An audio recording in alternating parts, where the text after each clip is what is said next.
toda maldade. Vai em Provérbios, Maurilinho, 28:13. Provérbios 28:13. Aquele que oculta, que esconde o seu pecado, não alcança misericórdia. Mas aquele que se arrepende e confessa diante de Deus, é algo parecido assim. Provérbios. Quem tenta esconder os seus pecados não terá sucesso na vida. Meu irmão, não é livro de história, não. É o Evangelho. É a palavra de Deus. É a palavra da salvação que está te ensinando. Preste atenção, igreja, em nome de Jesus. Está te ensinando. O que é ter sucesso na vida? Não é só financeiro. É ter paz. É ter paz. É ter uma vida em comunhão com Cristo.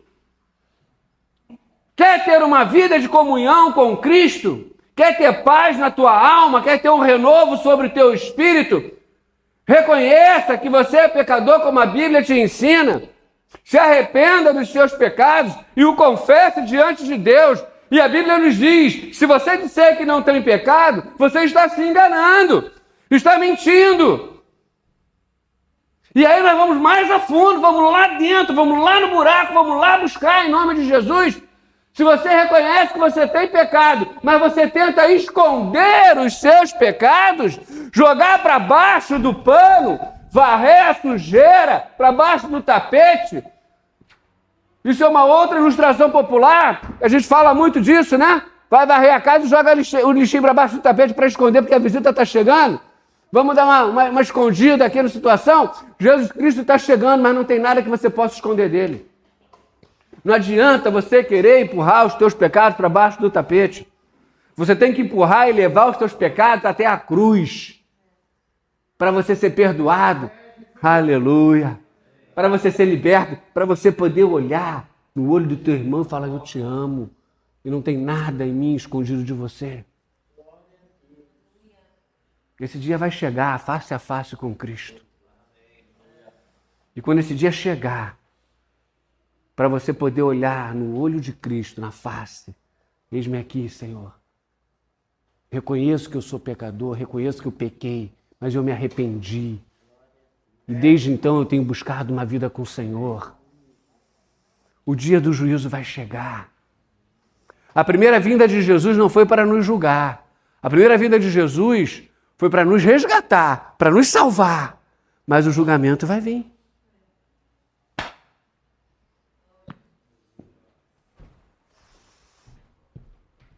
Se você tentar esconder o seu pecado, você não vai ter sucesso na vida. Entenda, em nome de Jesus. Pastor, mas eu já sou um homem de sucesso. Eu já sou uma mulher de sucesso. Eu estou indo tão bem nos meus negócios. Tadinho. Tão pouco, irmão. Tão pouco.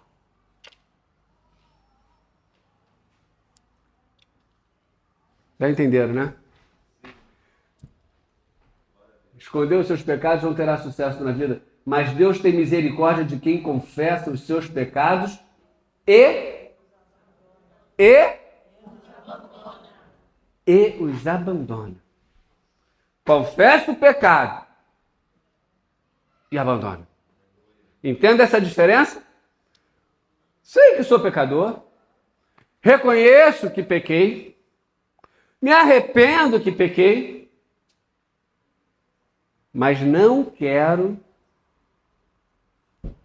abandonar o pecado. Não quero. Porque é bom. Porque me dá prazer. Porque me dá prazer. Isso é uma outra mentira que está sendo revelada agora em nome de Jesus. Porque não há prazer que se compare à presença do Espírito Santo. E você já provou do prazer que é estar na presença do Espírito Santo. Cada culto que você vem aqui, que você sente a presença de Deus na tua vida, te faz voltar, porque a tua alma clama por Ele. Por que você acha que você volta no culto aqui? Por que você acha que você volta no culto? Porque a tua alma clama pelo Espírito Santo. Aqui nós não temos por costume encher a igreja de palavras de prosperidade. Volte que você vai ficar rico. Volte porque Deus vai te dar um carro zero, volte porque Deus vai, não sei o quê. E pode dar muito mais. Não estou criticando, mas eu estou enfatizando que a doutrina, o costume desta casa de oração, desta igreja, é falar da salvação de Cristo. E você volta. E você volta. E você vem. E você sabe por que isso? Porque a tua alma está clamando por salvação. Tua alma tem sede. Tua alma tem sede. Então, reconheceu que é pecador, abandona o seu pecado. E isso aqui é dificílimo. Abandonar pecado é dificílimo. É uma corrente na cadeia que só pode ser quebrada através do sangue de Jesus. Porque eu como homem, você como homem ou como mulher, não tem força para fugir do pecado. Mas através desse sacrifício na cruz, ele veio para nos libertar. Ele veio para quebrar toda a maldição lançada sobre a nossa vida. O meu avô era assim, o meu pai era assim, e agora eu sou assim. Encontrei com Cristo, Cristo me encontrou, e agora eu já não sou mais assim. O meu assim ficou para trás. Agora eu sou um novo Marlos. Eu mentia, eu falava isso, eu fazia aquilo. Você fazia isso, você fazia aquilo. Mas agora, Senhor, eu reconheço que é pecado eu fazer aquilo que eu fazia e eu quero abandonar esse pecado, mas eu não consigo, Senhor. Me dá força, Pai. Me ajuda, Senhor. E Ele vai dizer, filho, eu vim para que você tenha vida e vida em abundância em mim. Filho, eu vim porque eu sei que você sozinho não conseguiria vencer. Eu vim porque eu sei que você estava destinado à morte, a sofrer o inferno. Eu vim justamente para isso, para quebrar as cadeias, para quebrar a prisão, para quebrar a maldição, para te dar uma nova vida em mim. Agora o que eu peço de você, meu filho, é que você se renda e se entregue a mim e me busque de todo o teu coração. É isso que o Senhor deseja de nós. Queremos saber como Ele vai fazer. Queremos saber os planos dele, como foi lido também, sem nenhuma intenção assim proposital, mas já conduzido pelo Espírito Santo, quando Moisés diz para o Senhor, me fala dos teus planos, Senhor. Quem é que vai comigo? E Deus diz para Moisés, Moisés, só vai. Eu estou contigo. E no tempo certo eu vou providenciando todas as coisas. Sabe o que isso quer dizer, irmão? O Espírito Santo está te encorajando a ir ao encontro dele.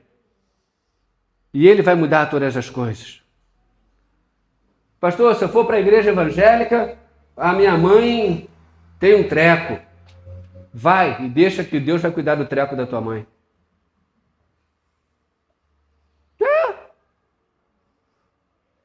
Quando eu fui para a igreja também foi assim.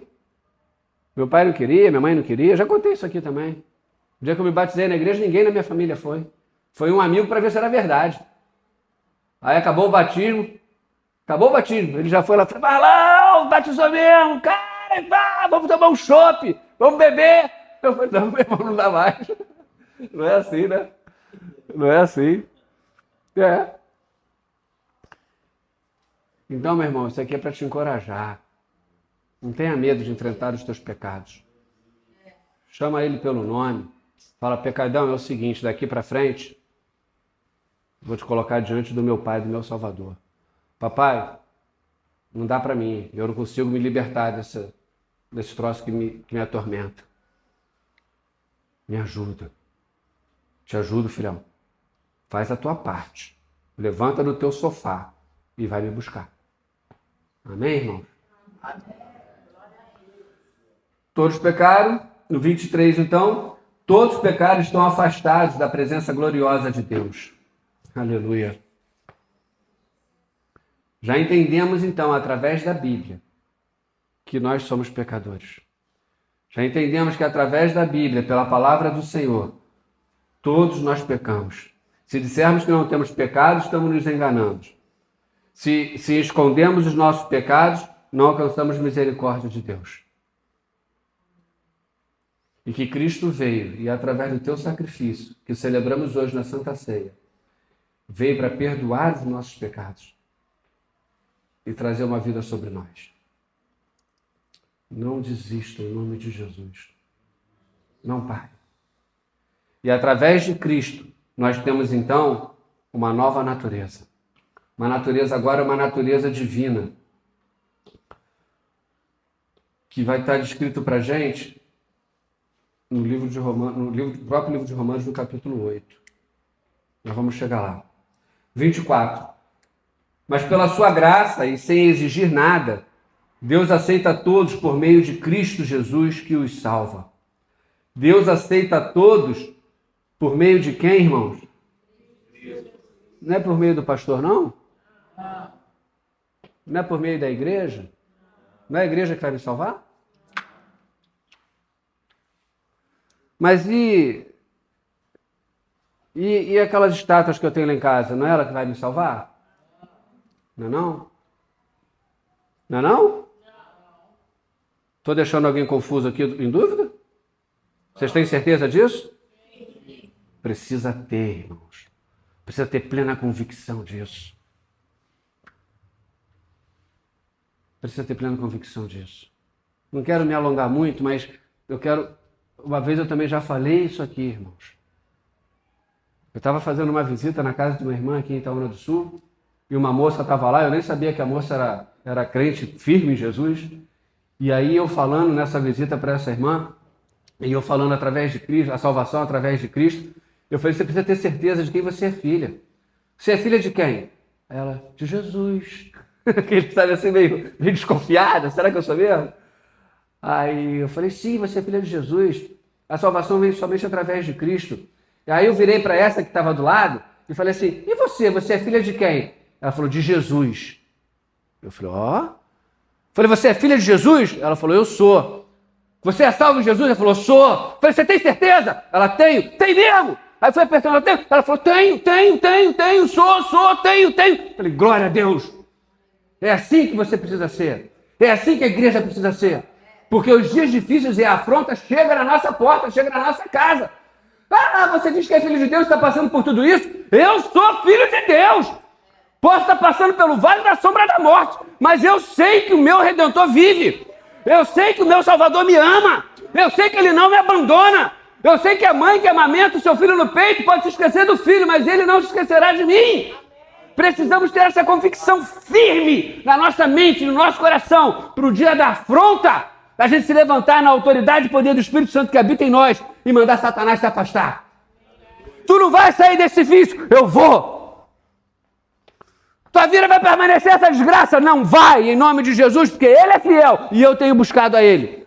Mesmo na minha falha, mesmo na minha limitação, mas eu estou ali insistindo, eu estou ali atrás dEle, eu estou buscando por Ele. E às vezes pessoas vão falar para você, igual falaram lá pro cego Bartimeu, fecha a boca, ô cego, para de gritar, você está atrapalhando aqui. Davi, filho de Davi, tem compaixão de mim. Jesus ia passando e o cego gritava, tem compaixão, cala a boca, seu cego, para de gritar aí. E vão dizer para você, para de ir na igreja, rapaz, para com isso, a tua família não tem jeito, a tua casa não tem jeito. Eu ouvi isso, irmãos, eu ouvi isso. Ah, lá vai o Bíblia, lá o seu Marlão. Quantos aqui não ouviram isso?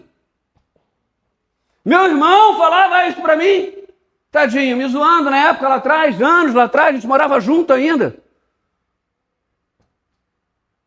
E hoje, para a glória de Deus, está liberto também. Está liberto. Está crescendo em santidade como todos nós.